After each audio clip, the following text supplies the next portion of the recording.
primeiramente, boa noite a todos de casa.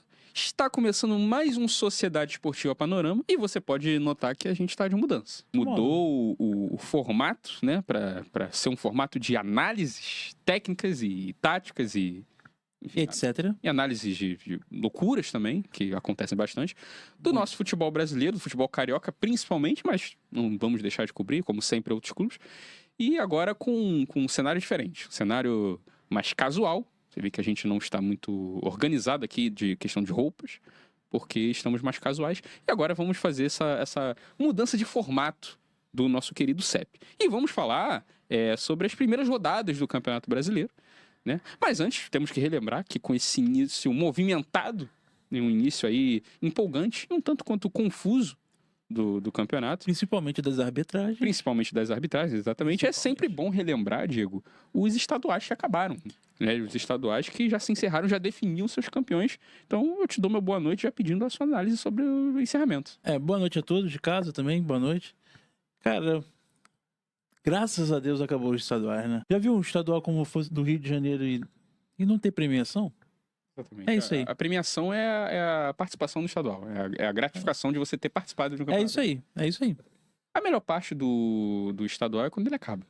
Inclusive, antes da gente começar falando do nosso Brasileirão 2024, né, que já começou aí, 3 rodadas já aconteceram, para falar desses finais, desses estaduais, né, de todo o Brasil, um momento marcante da final do Campeonato Carioca. Existiu Esse momento. É um momento tanto quanto marcante, que foi a final do Campeonato Carioca entre o Flamengo e Nova Iguaçu, em que o nosso querido técnico, coach motivacional, motivador de tudo que seja, Tite, nosso técnico Tite, ele recebeu uma medalha de campeão de Campeonato Carioca e deu essa medalha ao técnico Carlos Vitor, do Nova Iguaçu. E o importante é que essa atitude demonstra de uma humildade tão grande, mas tão grande, que não cabe essa humildade dentro do nosso técnico Tite, que ele acaba tendo que empurrar essa humildade na goela do adversário. Ele é tão humilde que ele chega a humilhar, de fato, as pessoas, os seus adversários, as pessoas em sua volta, e com tamanha humildade. Ele consegue colocar essa humildade de uma maneira que as pessoas nem aguentam mais. Eu imagino, assim, se o técnico Tite visse uma disputa de corrida de crianças, as crianças brincando ali, e o que ele faria? Ele entraria nessa disputa, derrubaria todas essas crianças, venceria a corrida, e depois ele entraria ele ficaria de frente para cada uma dessas crianças que estariam ali chorando completamente, envergonhados, com muita raiva desse ser humano adulto. Com certeza. Olharia para elas, para cada uma delas e falaria: não desista. Cara, o mais legal disso tudo, sabe o que é? A lição que ele tá dando nela. É uma lição de vida. É uma lição que ele vai ensinar para cada criança que é dali o valor que tem uma derrota. Começou o Campeonato Brasileiro, de fato, né? Esse campeonato, dessa vez com algo inédito, né? Que é a ausência da nossa equipe Santos na Série A do Campeonato Brasileiro. Algo que realmente não acontecia, nunca aconteceu na história, e que inclusive foi no campeonato, Diego, que o Santos, o Campeonato Brasileiro, homenageava o nosso rei Pelé, faltou o acento aqui. O rei Pelé, que faleceu em dezembro de 2022. Cara, tudo começou naquela sequência, né, da seleção sendo eliminada, Neymar sendo eliminado da Copa do Mundo, depois apoiando um candidato que não ganhou Na eleição, né? na eleição. Aí veio o Pelé falecendo. Nosso queridíssimo Pelé, né, que infelizmente faleceu. E eu acho que o Santos aproveitou todo esse momento, cara, e falou assim, acho que eu tenho que fazer minha parte. Vou cair. Exatamente, porque é isso que aconteceu. Tudo que era o Santos naquela época encerrou. Sim. O que já era significativo, Infelizmente. não tinha mais. E pra piorar, né, ele foi sendo rebaixado, ele acabou da pior forma, né? Porque ele foi rebaixado e foi engolido pelo craque Neymar, que agora conseguiu atingir o objetivo de ficar do tamanho do clube, só que de maneira literal, de maneira física mesmo. Tá do tamanho exatamente do Santos. Mas uma coisa muito importante, Nathan, que começou a Série A. Exatamente. E a loucura da arbitragem, né? Exatamente. Estreou bem a Série A, né? Estreou muito bem, além do fato da arbitragem continuar errando com mais precisão com a questão do VAR, né? Porque que dá mais precisão nos erros dos juízes. Agora a novidade é que o juiz pode anunciar esse erro à frente de todo mundo, no alto-falante. Que bacana, né? A CBF sempre apaixonada por inovações, né, meu amigo? É uma loucura. Sempre apaixonada. Cara, o mais legal disso tudo, cara, é que o árbitro vai poder falar sobre a decisão que ele teve no VAR, cara. Então ele vai chegar e vai falar assim, não foi pênalti. Aí a galera vai começar a xingar ele, xingar a mãe dele. Imagine só a possibilidade de resposta. Exatamente. A galera vai ficar em choque. As pessoas não vão saber como reagir. Com certeza, porque nunca aconteceu isso. Nunca aconteceu. A pessoa tá xingando, o juiz vai tomar naquele lugar. Ele fala o quê pra torcida? Ele responde à torcida. A torcida vai vocês Exatamente. aí. A torcida não vai saber o que fazer. A torcida vai ficar, caramba, como é que eu vou xingar esse rapaz que agora ele pode me devolver? Então não tem como. Isso aconteceu, por exemplo, Diego, no jogo de estreia do Vasco no campeonato, né? Que o time venceu o Grêmio por 2-1 e tiveram alguns lances polêmicos, muito polêmicos, que o árbitro teve que vencer a timidez, que é talvez uma das coisas mais importantes, que é poder vencer a timidez e anunciar a sua decisão no alto-falante, na frente no estádio inteiro. O que é algo muito difícil de se fazer pra algumas pessoas, né? Talvez. Cara, imagina pra aqueles árbitros que são introvertidos, cara. Exatamente. Que não tem um poder da comunicação. Não tem a dinâmica da fala, né? A questão cara. Socialmente introvertido. É porque ele chega ali, ele tá lidando com os jogadores, agora ele vai lidar com o público em geral. Exatamente. E se for um árbitro, por exemplo, muito tímido, muito fechado, ele talvez não vai querer nem anunciar ele mesmo. Ele vai pedir pra um bandeirinha anunciar. Vai chegar pra um jogador e falar, pô, anuncia aí pra mim. Que eu não quero, eu tô com vergonha de falar na frente de todo mundo. É um problema. Eu, quando fico mandando áudio pros outros via WhatsApp, aplicativo de celular, cara, eu fico escutando o que eu falei e já acho estranho. Já fico com vergonha. Imagina pra esse cara. Exatamente. O juiz, ele não tem a possibilidade de gravar um áudio e botar no alto-falante, porque ele poderia apagar, não ficou muito legal. Aí ele apaga o áudio, aí ele faz uns 5 áudios ali, e o áudio que ficou legal, a voz dele, que ficou sedutora, ele fala, isso foi pênalti. E aí fica legal. E aí ele pode tocar. Ele não pode fazer isso. Ele tem que falar ao vivo. Com certeza, Antônio. Inclusive, ele poderia até utilizar uma IA. Exatamente. De voz. Poderia dar um prompt ali dizendo, avisa pra mim que foi pênalti. E aí o ChatGPT podia anunciar do jeito dele. Voltando a falar das rodadas do Brasileirão, começando pelo Vasco da Gama, que começou muito bem no primeiro jogo, diga-se de passagem, e nas outras 2 rodadas, rapidamente lembrou que o elenco atual é movido pela loucura, pelo dinheiro mal gasto, pelo transtorno de ansiedade e a força da amizade, que aí vence qualquer tática, vence qualquer formação e a esperança desse clube para se salvar do 9º rebaixamento. Eu não sei mais qual quantidade de rebaixamento já o Vasco já teve. Né? É, mais do que dá pra se imaginar, né, Natan? O Vasco apresentou um time muito interessante esse ano, né, cara? Eu acho que foi um time bem sólido defensivamente, né? É verdade. Contratou agora recentemente o volante Hugo Moura. Que tal fez a assistência do gol do Verratti? Verdade. Até a bola chegar no Verratti ali, cara, no meio pra frente, cara, o Vasco é movido nas amizades que ele fez ali no meio do caminho, cara. Exatamente. Eu acho que a esperança... Afinal de contas, o sentimento ali de esperança é o que move o Vasco e a esperança é a última que morre. Só que às vezes, se tratando do Vasco, ela é a única coisa que existe. Então ela já acaba sendo a última. Então ela morre. Importante, inclusive, notar que uma curiosidade, tá? A frase depressão e ansiedade,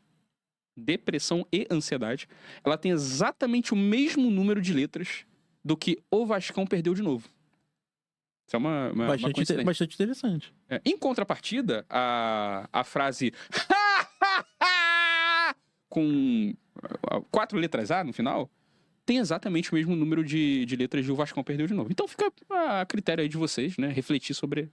o torcedor vai refletir sobre essa informação, né? Então, Diego, agora a sua análise sobre o time do Flamengo nessas primeiras 3 rodadas do Campeonato Brasileiro. O Flamengo, esse ano, tá mostrando que é possível perder outro título. Ele vai... É um forte candidato. É um forte candidato para disputar a perda de título do Campeonato Brasileiro desse ano. Ele vem nessa briga incessante até o final do campeonato. Essa briga pela derrota, essa briga pela decepção no final, ela é sempre bem-vinda, né? Ela é bem agitada. E o Flamengo até agora teve 2 vitórias e um empate. Com o Palmeiras, né? Na última rodada, né? É isso aí, mesmo com o Davi Luiz. Exatamente. E você ter isso é um bom ponto que você está trazendo, porque mesmo você tendo um Davi Luiz no elenco, você conseguir garantir uma sequência boa, um campeonato bem disputado, é algo muito valioso, Diego. Quase tão valioso que gastar dinheiro com o Davi Luiz e ele não jogar. Exatamente, exatamente. A ausência do Davi Luiz no seu time, seja lá para qual time você torce, é algo para você comemorar. Temos sempre que agradecer pela saúde, né? Pela educação, pela vida, pelo trabalho e pela ausência do Davi Luiz no seu time. Amém. Esse ano, o Flamengo ainda tem a Libertadores, que é outro campeonato muito importante, e a Copa do Brasil. Então, assim, o que não falta pro Flamengo é a possibilidade de uma perda de um título esse ano. E a última derrota do Flamengo na final da Libertadores, cara, deixou muita gente feliz. Fechou. E então, algo que é sempre que possa acontecer. É bem marcante, né? Bem marcante. É bem marcante. Bem possível. E quando ganha, muitas vezes é até ruim. Inclusive, eu lembro que na última Libertadores que o Flamengo ganhou, na penúltima, em 2019, foi num sábado, contra o River Plate. Só que na quinta-feira antes, o apresentador Gugu Liberato faleceu. Infelizmente faleceu o apresentador Gugu. E eu lembro de estar assistindo, estar chocado ali, de uma perda tão repentina, né? Como aconteceu também, de um jeito tão chocante, que eu lembro de ter pensado assim, caramba, se o Flamengo ganhar no sábado a Libertadores, as pessoas vão esquecer da morte do Gugu. E foi exatamente o que aconteceu. Gugu morreu? O Fluminense também teve uma vitória na última rodada, inclusive em um clássico, que é algo que não acontecia desde 1537. O Fluminense esse ano que tá com um time meio desequilibrado, né? Ali, desde o início do campeonato, não tá mostrando o mesmo empenho que ele teve na Libertadores do ano passado. O Fluminense fez boas contratações e tal, mas acabou perdendo o cara que era o nome da zaga, né? O Nino. O Nino era como se chamava a zaga do Fluminense? Era o nome da zaga do Fluminense? Era Nino? Você chamava a zaga de Nino? Não, Nathan. Ele era o jogador principal da zaga do Fluminense. Ah, entendi. Então ele é o cara que representava a zaga do Fluminense. É, porque se fosse pra dar um nome de uma zaga, eu não chamaria de Nino, né? Por exemplo, se fosse pra dar um nome na minha zaga, eu chamaria de Monstro. Ah, o que é a sua zaga? É a zaga Monstro, que inclusive era o apelido do Thiago Silva. Sim. Né? Ou chamaria de Grande Muralha da China. Tá aí uma sugestão de nome de zaga. Porque, por exemplo, você vai enfrentar um time com o nome de Grande Muralha da China na zaga. Eu falo, caraca, mesmo que não seja uma muralha, literalmente, e não seja na China, é um nome que dá medo. Pois é, passa até uma certa moral, né? Passa uma imposição, passa uma certa pressão pro adversário ali, penetrar na Grande Muralha da China. É algo difícil. O Fluminense, inclusive, tem sido bastante criticado pela torcida, pelas atuações bastante irregulares, né? Que é o que tem mostrado desde o início do campeonato, como você falou. E principalmente, Diego, por estar fazendo escalações onde no lugar de zagueiros, normalmente um time de futebol ele coloca zagueiro na sua defesa, ele escala volantes. E ele escala muitos volantes, inclusive. Cara, pois é, Nathan. Eu acho que o Diniz gosta de muitos volantes, né? Não importa a posição que ele vai atuar, mas ele gosta muito Tem que ter um volante ali. Tem que ter. É um time tomado de volante. Se duvidar, até no ataque. Exatamente. Se você brincar, ele pode fazer uma formação só de volante. Ele pode botar ali um esquema box-to-box, né? Que é como as pessoas chamam hoje em dia no futebol moderno. Que é o volante que transita ali de trás pra frente. E só isso. E o time dele só movimenta no meio campo. E tá ótimo. Ele bota uma formação 0-10-0.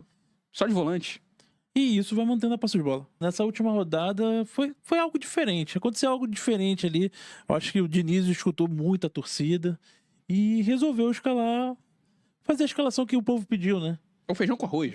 Aquele famoso feijão com arroz. Exatamente. E botou realmente o zagueiro no local, os volantes na sua própria posição. Inclusive tem uma curiosidade, o nome volante, você sabia, Diego, que o nome volante ele só existe no Brasil. Ele não existe em nenhum país que fala português. Obviamente, porque no país que fala inglês não vai se chamar volante, vai se chamar defense, alguma coisa assim. Mas no país que fala português, só o Brasil tem a expressão volante. Então fica aí a curiosidade, que não vai mudar em nada na vida de ninguém. Mas é só o Brasil que inventou. Aqui a gente é pioneiro na expressão volante, Diego. Essa última rodada, eu achei que o fato de ter ido tão pouca gente no Maracanã foi justamente por esse protesto da torcida. O Diniz não tá fazendo feijão com arroz. Mas aí eu lembrei que o Fluminense ele já tem esse hábito, né? A torcida tricolor já tem esse hábito de colocar a ausência deles em campo, né? O jogo ele é preenchido de nada. nos bancos de arquibancada. Tradição não se mexe. Cultura é uma coisa valiosa. A cláusula pétrea do Fluminense. O Botafogo, o Diego, a gente já falando de Botafogo agora, ele começou o ano também de uma maneira bem estranha, mas já começou copando a Taça Rio mais uma vez. Esse time é imparável, né, ele cara? Não para. Se der uma taça, se der uma oportunidade de ele ficar num 5º lugar de um carioca, ele vai ficar e vai copar mais uma taça. Vai. Pô, Taça Rio é sempre bem-vinda, né? Ele não pode ver uma taça de participação que ele leva pra casa. Com certeza. Parece aquela... Eles gostam de ganhar aquela medalha, né? Honra ao mérito. Exatamente. Que frase mais bonita do que uma honra ao mérito? Honra ao mérito. Não tem coisa parecida. E o Botafogo, que já havia começado até perdendo pro Cruzeiro no primeira rodada do Campeonato Brasileiro, ele garantiu logo 2 vitórias seguidas, inclusive. Então, eu queria a sua análise sobre essas vitórias, Diego. Cara, eu tenho pra mim que o Botafogo achou que... Entendeu meio que a fórmula, né? De como participar do Campeonato Brasileiro, né? Ele começou perdendo.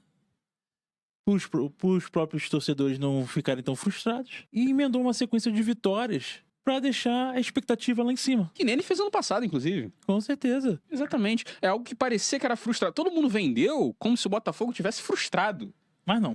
Não foi frustração, então, Diego? Não foi. Não, foi uma tática pro Botafogo. Excelente ponto. Porque, na verdade, o que as pessoas, esses jornais que não entendem muito de futebol, eles acham que eles podem saber de Botafogo. Mas quem sabe de Botafogo é a gente que já conhece o Botafogo. Com certeza. E a gente que conhece o Botafogo sabe que o Botafogo entende que não tem essa capacidade e já bota as suas vitórias antes no campeonato. É isso aí, Nathan. Ele já gasta tudo que for possível. Mas o objetivo desse ano do Botafogo não é nem esse, né, Diego? O objetivo principal desse ano é John Textor implodir o futebol brasileiro. Exatamente. Você vê que já tem um burburinho aí sobre as manipulações, né, Diego? Isso usando relatórios do ChatGPT. Exato. Mostrando que o campeonato foi manipulado no ano passado. Isso é um ponto muito importante, Diego, porque, sem dúvidas, o Textor, ele, com a ajuda do tecnologia, vai fazer muito barulho. Mas aí eu fico me perguntando se tudo a tecnologia consegue desvendar. Porque aí você vê o seguinte: como é que a tecnologia vai provar que um Lucas Alter, por exemplo, ele não erra pela ruindade? Ele erra porque ele é movido à loucura? Ele vai errar porque foi manipulação? Como é que eu vou saber disso? E o Diniz, escalando 7 volantes? Exatamente. Como é que o preenchimento de volante não é uma tática do Diniz? É uma manipulação. Agora tudo vai ser uma manipulação? Como é que a tecnologia vai saber? Como é que a tecnologia já assistiu um jogo do Botafogo pra saber quem é o Botafogo? Que ele faz isso todo ano? Que ele começa disparado e depois ele perde? Pois é, então, eu acho que eu começaria expondo aí o time do Cuiabá, né? Que até agora a gente não sabe como não caiu. O time do Cuiabá é um caso diferente, que eles esqueceram o time do Cuiabá. Isso já aconteceu antes. A Confederação esqueceu o Cuiabá na Série A. Então provavelmente eles vão lembrar esse ano, que agora eles acharam o Cuiabá esse ano. E agora os times estão tratando de fazer eles caírem o quanto antes, né? Pois é, Nathan. A expectativa, acho que esse ano do Campeonato Brasileiro é o John Textor não acabar com ele, né? Exatamente. E os times aí como Flamengo, Internacional, Atlético Mineiro e Palmeiras lutarem pelo título. Exatamente. E o Campeonato Brasileiro tem esses times, mas tem a galera que também não faz nada, né? Pois é. Tem a presença VIP do Campeonato Brasileiro. Com certeza. Que se um Campeonato Brasileiro ser um São Paulo, um Fluminense, no meio, na meiuca ali, fazendo uma competiçãozinha. Pois é, sem um Bahia. Sem um Bahia pra tirar um ponto de um adversário. Aí você fala que vai subir e termina em 14º. Sem um Vasco ali pra disputar pra cair. Sem um Vasco pra disputar pra não cair, às vezes caindo. Pra também não dizer que não fez nada. Um Atlético Goianiense. Exatamente. Os figuras que ali sempre fazem uma presencinha legal. Juventude. Um Juventude. Faz uma presença, assina um contrato ali de 1 ano e depois ele cumpre o contrato dele. Ótimo. Com certeza. Isso é Campeonato Brasileiro, né? Então você que já viu o CEP, você já conhece a dinâmica do campeonato. Você já conhece. Então não é novidade. Então é com isso que a gente vai encerrando o episódio de hoje, né, Diego? É isso aí, galera. Agradecer a vocês aí que ficou até agora assistindo a gente. Exatamente. Obrigado pela presença. Muito obrigado pela presença. Esse agora é o novo formato do CEP, é o formato mesa redonda, sem necessariamente ter uma mesa aqui. Que eu noto que tem isso. E nem um sofá redondo. Exatamente. Não tem figuras redondas aqui. Não tem. Só eu mesmo. Enfim, só características corporais que a gente pode chamar de redondo. Sim. Mas enfim, é o formato novo, formato mais casual. E eu espero que você também se sinta mais em casa, cada vez mais à vontade. É isso aí. E um grande beijo pra você. Uma boa noite. Boa noite a todos de casa.